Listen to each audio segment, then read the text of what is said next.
Assalamualaikum warahmatullahi wabarakatuh. Saya akan menjelaskan tentang water balance waduk dan kapasitas tampang sungai pada nomor 1B. Perkenalkan, nama saya Muhammad Holikul Bahri Amanda Kusuma, nomor NIM 2020 D1B104, kelas 4C, mata kuliah Teknik Sungai. Pengertian pada masing-masing kata kunci. Yang pertama yaitu water balance atau disebut dengan keseimbangan air, merupakan siklus air yang seimbang di mana besarnya aliran air yang masuk atau disebut inflow atau ketersediaan, dan yang keluar atau disebut dengan outflow. Yang disebut outflow itu adalah kebutuhan siklus adalah sama.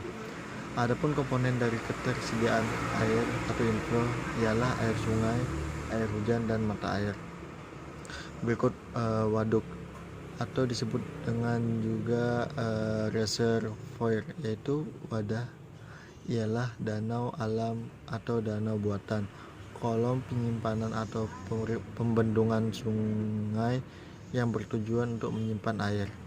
Selanjutnya berikut pengertian masing-masing kata kunci, yaitu kapasitas tampang sungai. Kapasitas tampang sungai ialah sebagai kondisi sungai yang mampu menampung debit aliran sungai sesuai dengan keadaan elevasi tebing sungai, atau bias dikatakan elevasi muka air yang melewati sungai sama dengan elevasi tebing sungai. Selanjutnya kasus soal beserta pemecahan kasus tersebut. Water balance waduk.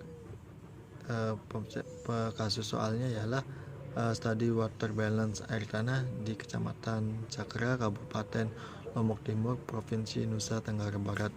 Soalan kedua adalah kapasitas tampang sungai, yaitu kajian hidrologi dan analisa kapasitas tampang sungai Palung berbasis HMS dan HECRAS. Berikut penjelasan jawaban pemecahan kasusnya. Yang pertama, studi water balance air tanah di Kecamatan Sakra, Kabupaten Lombok Timur, Provinsi Nusa Tenggara Barat. Kebutuhan air yang meningkat menyebabkan orang yang menggunakan air sungai sebagai air baku beralih menggunakan air tanah yang mudah didapat dan dengan kualitasnya yang lebih baik, sehingga banyak dilakukan penggalian atau pengeboran sumur. Banyaknya penggunaan air tanah membuat muka air tanah menjadi semakin dalam, dan timbul beberapa masalah akibat penyalahgunaan air tanah pada wilayah Kabupaten Lombok Timur. Pada Kecamatan Sakra cenderung didominasi oleh kawasan industri serta permukiman yang mayoritasnya menggunakan air tanah dalam produksinya. Oleh karena itu, tugas akhir ini akan meneliti potensi air tanah, baik untuk mengidentifikasi air masuk atau disebut dengan inflow, dan air yang keluar atau disebut dengan outflow di Kecamatan Sakra, Kabupaten Lombok Timur, Provinsi Nusa Tenggara Barat, dan mengevaluasi keseimbangan air tanah dengan menggunakan metode Thorne White dan Mather serta metode Flaulliot. Hasil dari penelitian ini menunjukkan bahwa setiap tahunnya nilai hasil perhitungan neraca air tidak mengalami defisit defisit hingga pada tahun 2022, serta melakukan upaya untuk menjaga kuantitas air secara terpadu pada wilayah tangkapan air atau sungai pada wilayah penelitian. Kasus pemecahan yang kedua yaitu kajian hidrologi dan analisa kapasitas tampang sungai Palung berbasis HMS dan HECRAS. Selanjutnya, Sungai Palung merupakan sungai melintasi Desa Sakra dan Terara, di mana posisinya berada di tengah-tengah permukiman penduduk, dan luapannya sangat berpotensi menimbulkan bencana banjir pada tahun 2017. Sungai Palung memiliki das 126 mm persegi dengan curah hujan 2.300 mm per tahun, dan termasuk daerah dengan curah hujan tinggi yang relatif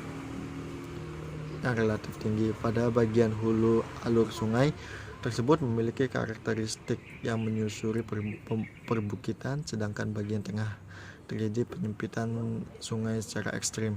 Simulasi hidrologi berdasarkan data curah hujan dengan menggunakan software HMS didapatkan debit banjir sebesar 59,30 meter persegi per detik. Analisa passing capacity didapatkan debit banjir pada penampang existing sebesar 60,07 meter kubik per detik, yang hampir mendekati nilai debit banjir existing berdasarkan model HMS. Hasil analisa HECRAS dengan simulasi input kuartal 2 tahun terhadap 140 buah cross section memberikan gambaran bahwa hampir semua alur sungai mengalami kondisi banjir atau luapan, dan hanya beberapa bagian saja yang tidak mengalami kondisi banjir. Hal ini disebabkan karena elevasi muka air banjir melebihi elevasi sungai. Skenario pengendalian banjir dilakukan dengan cara normalisasi sungai, yaitu memperbesar dimensi penampang sungai existing dengan lebar dasar sungai rata-rata 20 meter menjadi 60 meter, dan perencanaan tanggul sungai pada elevasi puncak tanggul lebih 2 meter dengan tinggi jagaan atau freeboard 0,50 m atau 0,50 meter. STA 2+00 direncanakan menggunakan refitment sungai dari tumpukan batu atau dumpstone. Kedua skenario pengendalian banjir tersebut dapat direkomendasikan untuk mereduksi banjir yang terjadi pada Sungai Palung yang terletak pada Bendungan Pandan Durai. Sekian dari saya, kurang lebihnya mohon maaf. Wabillahi taufiq wal hidayah. Wassalamualaikum warahmatullahi wabarakatuh. Terima kasih.